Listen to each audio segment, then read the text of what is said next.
Hello and a very warm welcome to the 21st Century Hermitage. Now today I'd like to talk to you about our system for growing these runner beans. A lot of people are put off by runner beans because I think we've all had them chewy, hairy, big thick string through them, just not very pleasant to eat.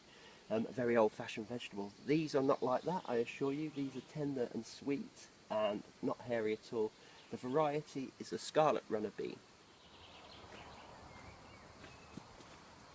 Now, although runner beans are often planted as an annual, they are in fact a perennial whilst when growing in their native environment, which is the mountains of South America, and they're usually found at altitudes around 2,000 metres. They were domesticated about 2,000 years ago, so they're a very ancient vegetable. At home, if you want your runner beans to come back year after year and treat them as perennial, then they are what we call a replant perennial. At the end of the season, when the plant dies down, you dig up the rootstock, you put it in pots, you stick it in your greenhouse or your shed and replant it the following spring. In conventional gardens, runner beans tend to be grown up either bamboo canes or supports. We've done the unusual thing and the permaculture way of growing a crop up this, growing the runner beans up this ash tree. We're going to go into the details more of how we prepared the soil. This is the first time we've grown them using this method, and we've grown them many times before using the conventional way, and I have to say this new method has really worked for us. This whole tree is absolutely teeming with runner beans and all these flowers, which will turn into more runner beans of course. A maximum height growing conventionally, they say, is about 4 metres in height. But look at the red flowers right at the top of the canopy. That's about 5 metres high and still growing.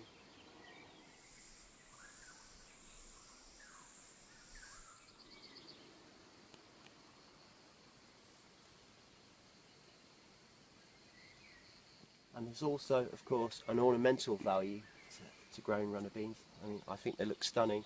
I've likened these to kind of like a summer Christmas tree. The red flowers being like the lights and the beans like treats hanging from the branches. It really is quite beautiful.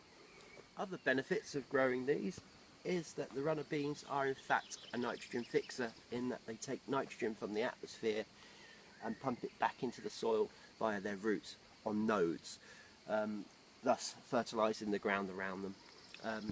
Even more beneficial things for your garden is they do attract good wildlife like bees and butterflies. I know that the carpenter bees here are especially fond of them.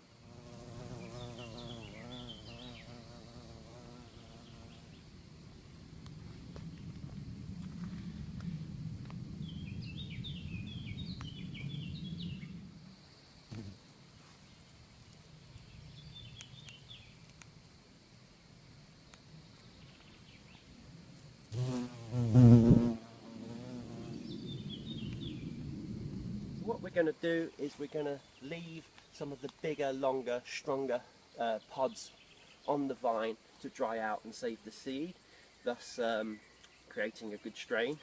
The smaller ones, as there's so many, I think we're going to cook up some of those soon, those nice tender ones. And I can't think of a better recipe than a Sri Lankan runner bean curry, the recipe for which you'll find on our page on Facebook. So our method for growing beans this way is very, very simple indeed. It's also very economical and environmentally sound. At the end of last winter, when all the leaves had fallen off the trees and everything had died down, around each tree in this forest garden, we raked up all the leaves, all the debris, all the organic material into piles such as this, and placed the pile at the foot of each tree. Here is almost a cross-section view of the mound. You can still see the mound clearly here where this courgette plant is planted, not so much here where the runner beans are covering it. Basically pile up all the debris, let it rot down. Another tip, which some might think is disgusting, but what really helps the breakdown process and helping the soil on a microbiological level, is to add a bit of urine, human urine, to the mound. So it pays off to have a wee. If you need a wee when you're gardening, wee on your mound, and it should be ready the following spring for planting. Okay, so in the spring, when your mound of organic material is sufficiently rotted down and you're ready to plant on top, you will need some toilet rolls. 1 toilet roll for each bean you're planting. Simply snip 4 little cuts into the side and fold in. So what you have is a little biodegradable planter. Fill each of your planters right the way to the top with moist compost. Then plant directly into the mound, spacing them at 10 to 15 centimetres. The biodegradable planter not only helps the bean keep moist, but as the roots develop, it will clearly and easily escape the planter as the planter rots away, giving the soil an extra boost of nitrogen. And the seeds, which are the beans themselves, are planted one per planter at a depth of 5 centimetres. And that's how to achieve really healthy crops of runner beans like this. We hope you enjoyed the video, and we'll see you next time at the 21st Century Hermitage. Bye bye.